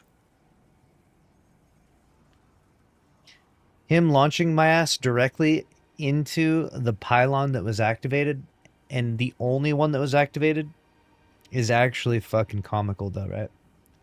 There was one pylon activated. One! And that was the exact direction that he launched me towards. Of course. Out of all the areas, 360 degrees. That's the direction, huh?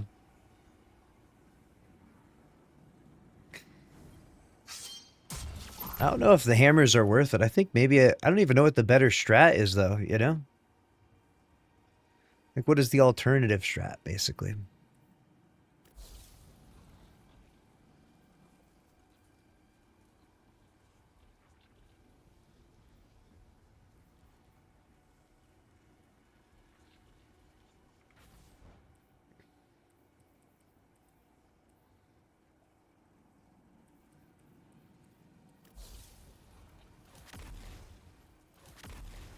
We'll try it one more time.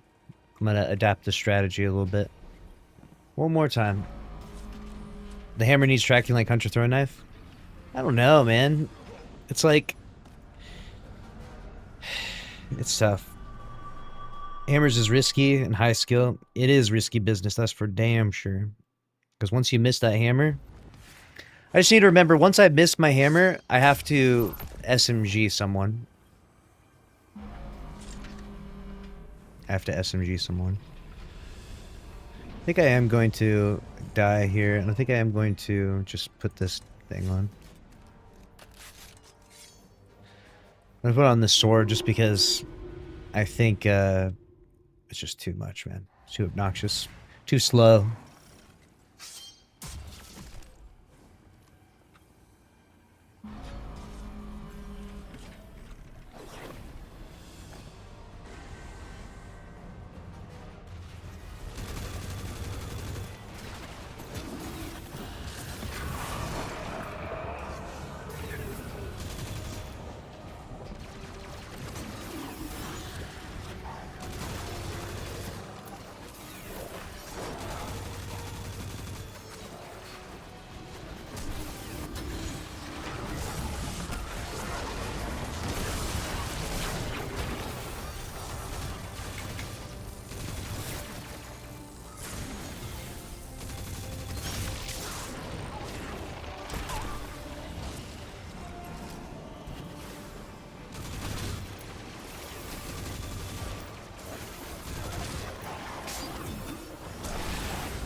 Where the fuck is this last guy, dude? I just circled this whole thing. Excuse me? The fuck? Is that the guy up top up there? Dude, what the actual fuck? So obnoxious.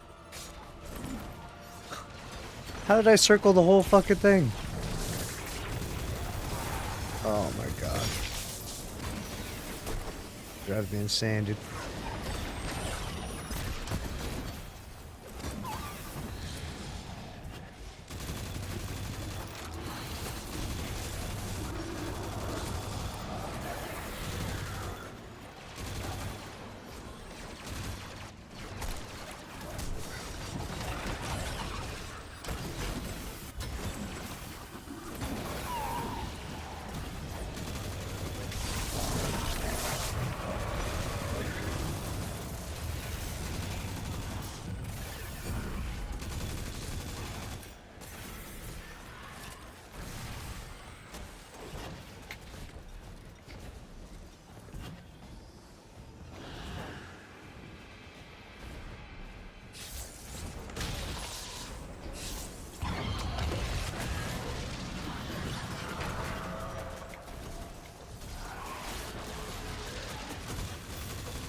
Dude. Dude.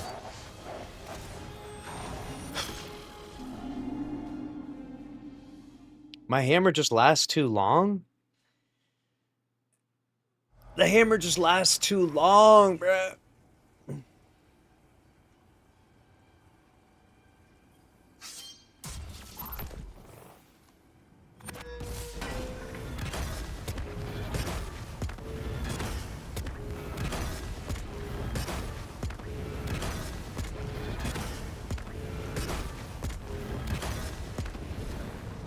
Just lasts too fucking long, dude.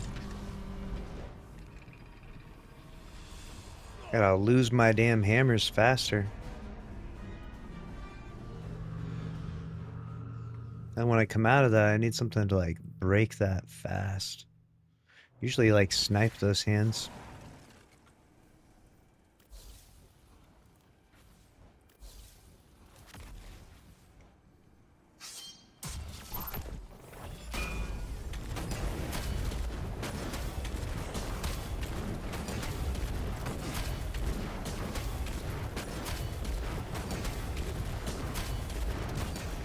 Yeah, it just lasts too long.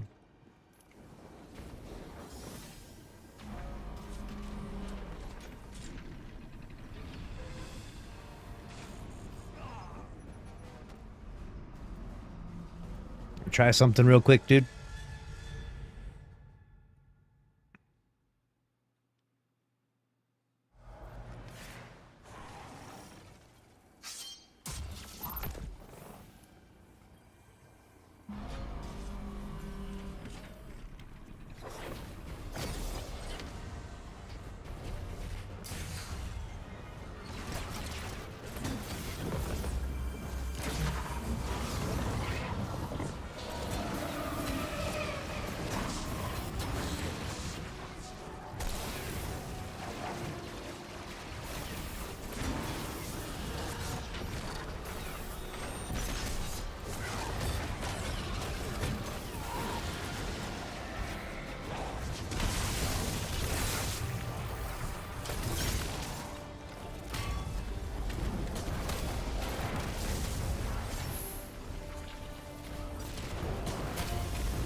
Yeah, I can't even break that fucking bubble with the damn hammer.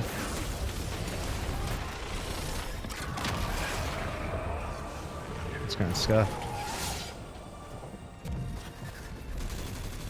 Basically, I have to fucking...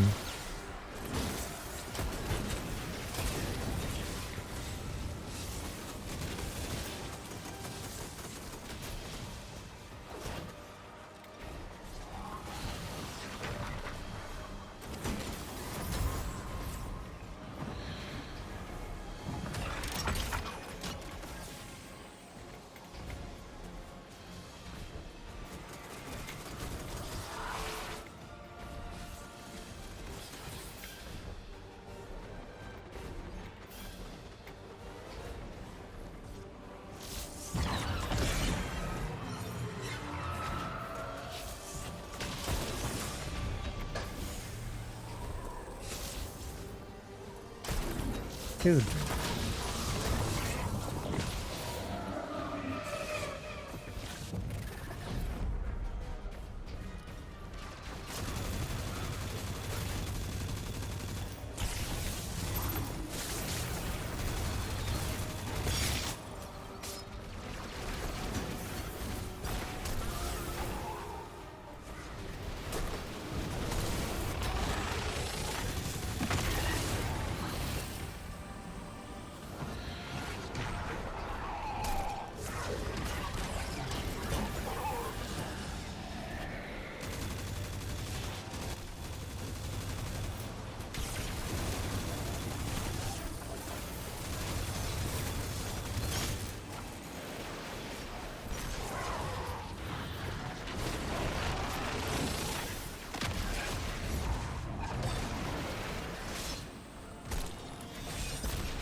Where the hell are these guys at? What the hell does this do? Huh? Oh.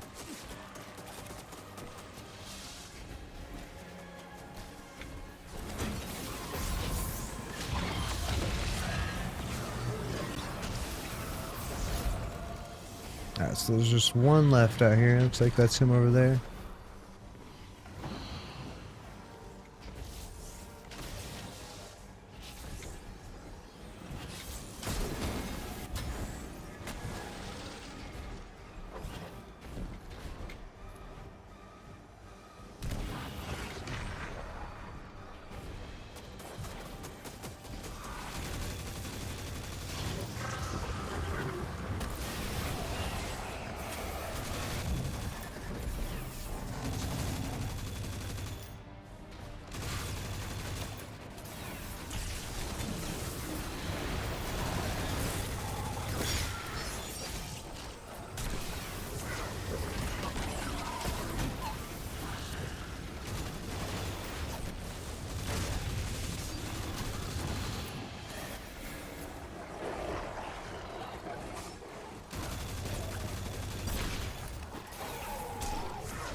God damn, that motherfucker launches you back.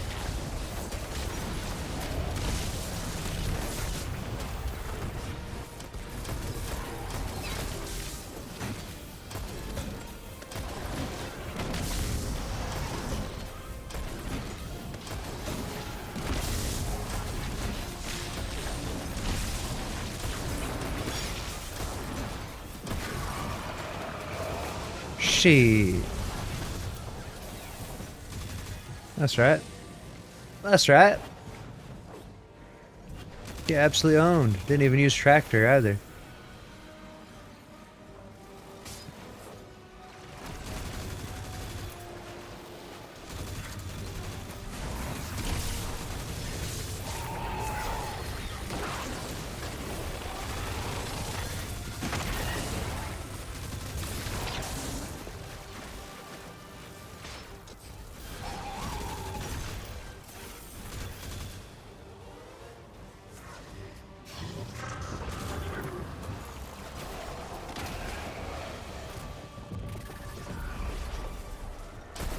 Okay.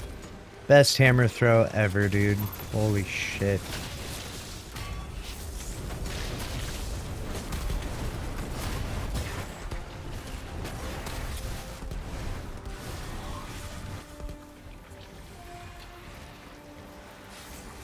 Really? None of the damn fucking wizards are peeking anywhere? It's awesome. Absolutely love to see that. Love that for me.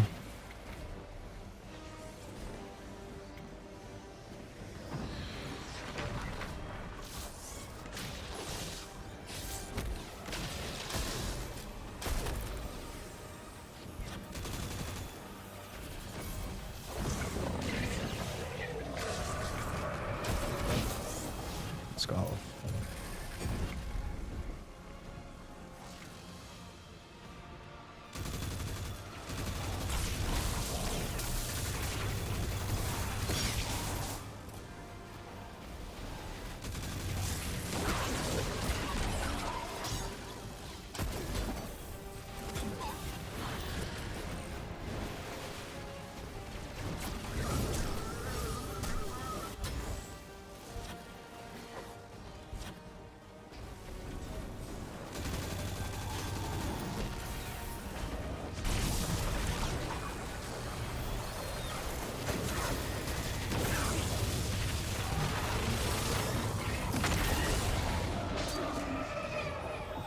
Holy shit, that's fucking obnoxious. Oh my god.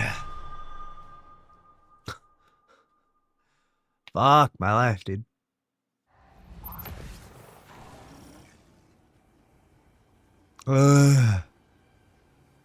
Okay. What lessons can I learn from that? Why did all of the electricity proc, I guess? Why did every electrical node drop down? What causes that? Oh, when I started it, I had to cross that threshold, basically. And because I didn't cross that threshold, therefore all electricity procced. Dude, all electricity procking is fucked up. You definitely do not want that to happen.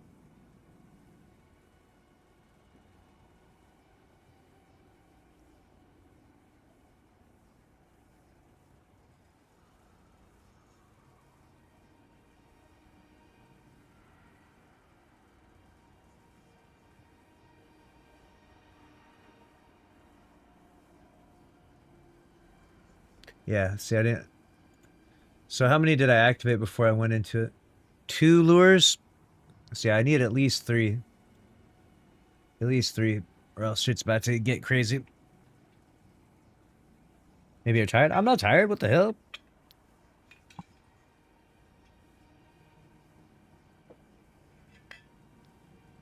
I'm not tired at all. Tired of your shit, Sandroko26. Alright? Tired of you talking smack in the chat. Calling you out, Sandroko. I'm just kidding. Hey, doing good, doing good. Just strategizing this boss fight with this build, because it's kind of difficult, actually. Kind of difficult. I mean, you're not going to guarantee that you do the damage, but you want to at least get 3 of them. So this is going to be my first real attempt here, okay? This is my first real attempt at actually killing this boss without dying. Everything before this was purely experimental.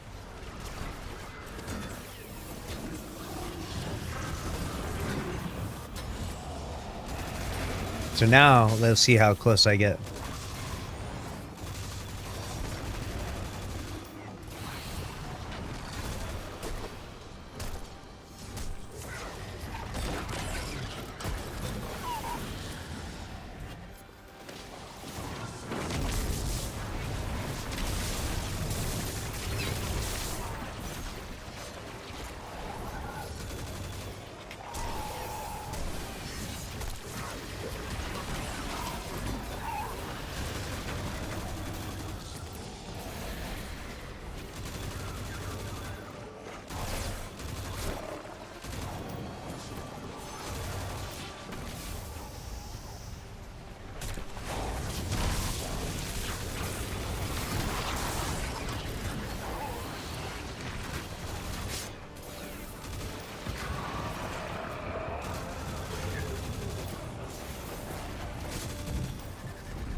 I got the 3 that I was looking for. So I gotta go a little bit past the halfway mark.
Right.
Oh. What are we doing?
No, I died. Rip.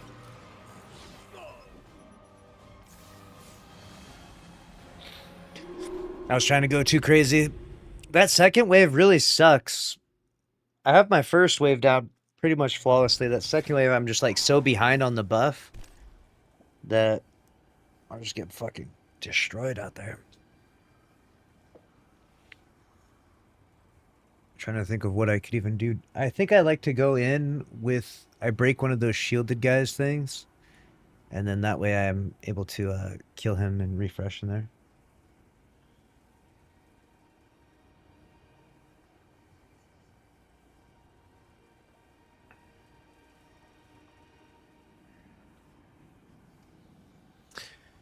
All right. I think I'll call it there with that for today, though. I'm going to cover some other news stories and topics and such. Some good progress, though. I'll come back tomorrow and finish that one. Or maybe later today. We'll see. See how we're feeling. All right, news stories, news stories. Feel free to type in the Twitch chat if you found anything interesting. And we'll...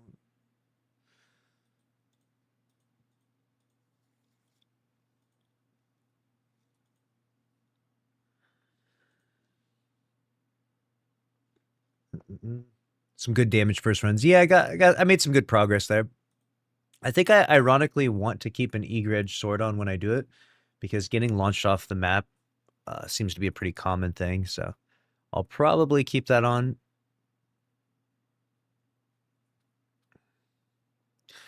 Do you think season 3 for Marathon will have what it takes to shake it up? I don't think there's anything there that they've promised in season 3 that's really going to invoke like a massive turnout, you know? Like the worst part is I don't even think there's anything they could do period that could, you know, make it awesome, right? Like maybe the best thing they could even try to do for Marathon is like actually have like a world's first raid. Maybe then that would be like, but it's almost like it's probably too late for that, you know? Had there been a proper like world's first raid for that type of game because of how hardcore it is, that might have been some silver lining to it, but I don't know. As it stands right now, it seems like it's pretty well cooked.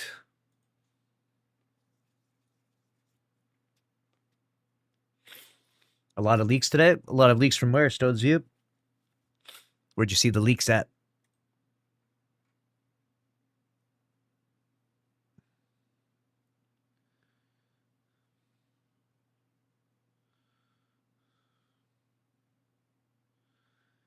Any news on the GTA 6 hacker? Paul Tassi was doing this about the nudist town. This is crazy. I gotta go to the bathroom real quick though, and then we'll jump into some of these news stories. BRB, give me 1 second.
All right. Oh, season 3 leaks for Marathon? Season 3 leaks for Marathon? Oh, God. I'll have to see that. I'm going to head out for the night, though, chat. Calling it early a little bit because I'm going to go just go relax a little bit, go to the beach or something. It's been a stressful week, but we'll be back tomorrow. Stream will be longer. We'll finish the final Solo Flaws, and we'll catch up on some of these news stories, especially those leaks. So thank you. Thank you for watching and hanging out, and I'll see you back here tomorrow.